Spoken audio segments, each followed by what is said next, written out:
So, Provost McCauley, first of all, it is such a joy to spend even a couple of minutes with you.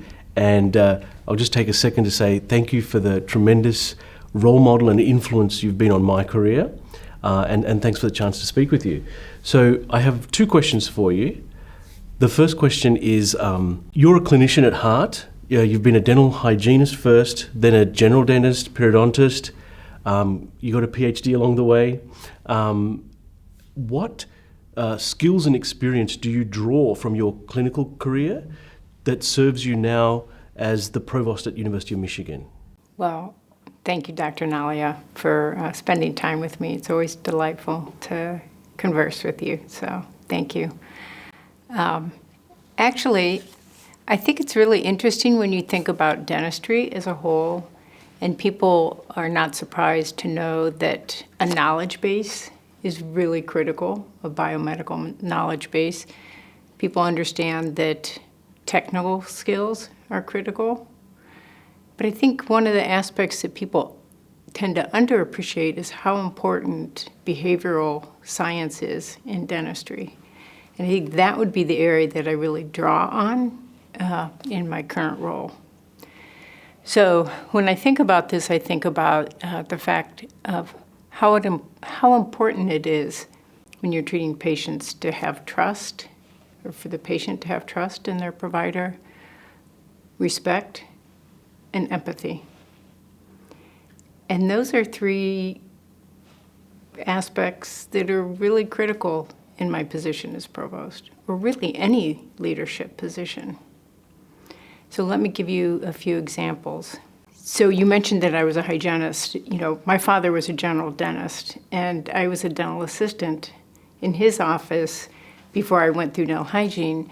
And I distinctly remember, he being a role model for me and how much I learned from how he interacted with patients and how much attention he spent to connecting with them. And that I've always really tried to emulate in my father. It was helpful in a clinical practice. It's also helpful in my day-to-day work now with faculty, students, deans, other campus leaders. I'll also say I had the great opportunity to practice for many years and to have a faculty practice here on our campus. And one of the things I really remember enjoying was many of my patients were faculty here. So I actually learned a lot about other schools on our campus through the patients that I treated. And that has helped me in this role, just getting to know other units and the fact that, they all have kind of unique cultures. And then the other thing I'll say is in the context of teaching in our clinics, how important communication is and how the communication has to be really strategic. You know this because I know you teach in the clinics a lot. Being with a patient and a student at the same time and knowing that you have to communicate with both of those individuals, and you have to be able to communicate with the student to help them garner their skills, to develop their practice, while also respecting the patient and being able to deliver sometimes challenging communications to the student in front of a patient is a really distinct skill set. And I think those experiences have been really impactful for me, in my current role, developing skills of empathy, respect, and being able to develop the subtleties, the nuances to be able to communicate with multiple different people who are presenting, with their own individual concerns, desires and aspects of who they are in the patient setting.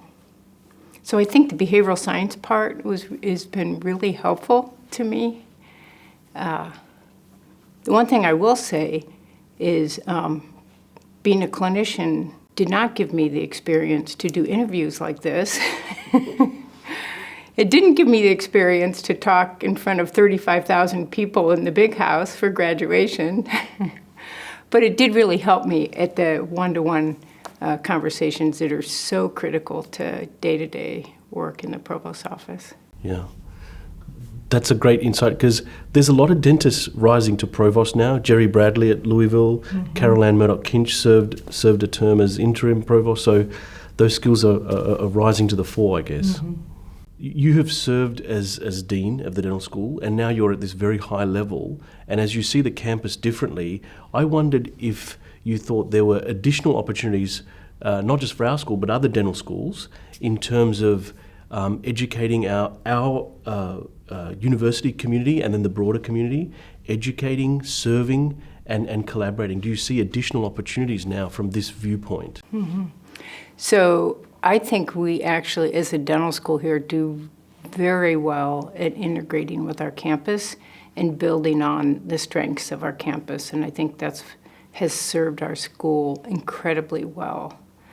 Our university has just launched a new vision, Vision 2034, and many of the aspects of that vision really set the stage for how our community can be more collaborative. So one of the core features of that vision is interdisciplinarity.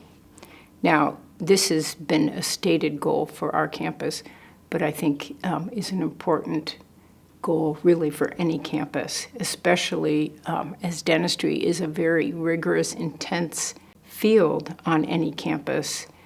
It's oftentimes easy to just, silo oneself in their own professional school.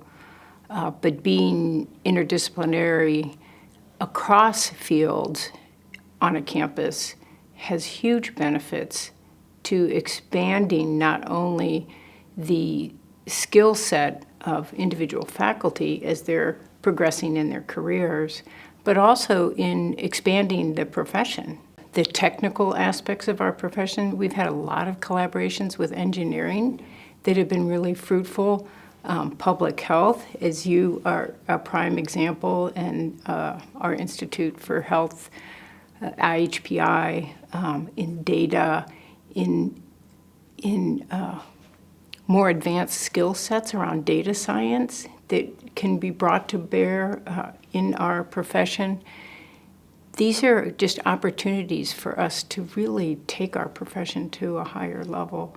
The other thing that's very prominent in our Vision 2034 is diversity, equity, and inclusion. That's something that I know our school holds dearly, our dental school, as well as our campus. There's huge opportunities for us to collaborate across campus in those spaces. The other thing is arts and more the cultural sciences. I think oftentimes dental schools can underappreciate those aspects of a campus, which can, I think, elevate the overall enterprise and also create more of an awareness in our profession for the populations that we're treating. The last is generative AI, which I know has really started to make a huge impact in dentistry, and partnering across campus with expertise in generative AI has been incredibly fruitful for many of our faculty, and I think is key for our profession across the U.S. Thank you. Thank you very much for your time. Sincerely, Provost McCauley. I know you were pulled in multiple directions. I really appreciate this time. Thank you. Well, I appreciate having a chance to link up with you always, Professor Nalia, and I think it's really awesome that you're doing these interviews and providing them to the greater community. Thank you. Thanks. Thank you.